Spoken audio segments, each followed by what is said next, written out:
The UN Security Council has met for an emergency session to discuss Iran's deadly protests at the request of the United States. It comes as President Donald Trump left unclear what actions he would take against the Islamic Republic. Our America's editor John Lyons has been following the meeting and joins us now from Washington. Hi there, John. So the UN Security Council has met. Do we know what was said there?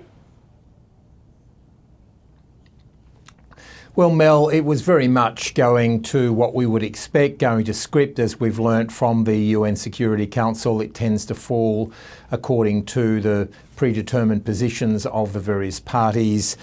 China, for example, made the argument that this was in fact a volatile region, and they were clearly critical of any suggestion of US military action. They talked about the military adventurism, which will only push the region further into conflict, and they supported Iran's sovereignty. And then you had countries such as the United Kingdom, for example, saying that they were appalled by the brutal repression that the Iranian government regime had been doing to its own people, and they talked about how lies and propaganda could not justify its behaviour.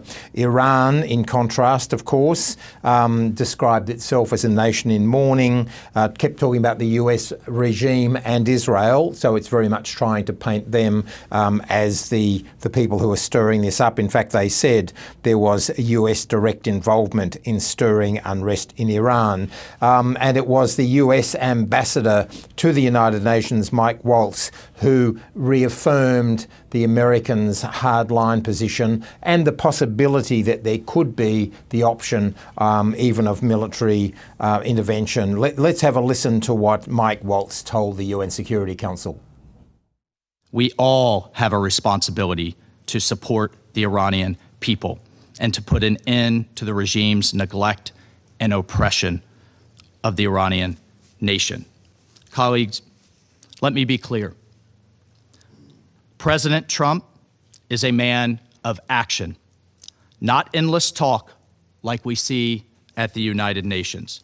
He has made it clear all options are on the table to stop the slaughter. And no one should know that better than the leadership of the Iranian regime.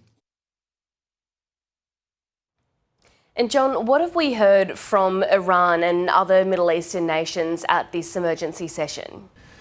Well, Iran made a very strong attack on President Trump and any suggestion of intervention, and suggesting that the United States was involved in incitement and advocating the use of force against law enforcement officials. And that was quite an interesting play of words by the Iranians, because obviously in America at the moment there's a big issue here in terms of the ICE, the immigration agents in a place like Minneapolis, who have been under attack from people. So I thought it was interesting that the Iranians were trying to paint this as Iranian law enforcement officials under attack from unruly crowds. I don't think it'll change President Trump's point of view, but it was interesting that appeared to be a real play to the American audience. We do know that countries such as Saudi Arabia and the Emirates and others are very concerned about US intervention because they're worried about what reprisals there might be against Qatar and others. And so that was really a summary of what was said,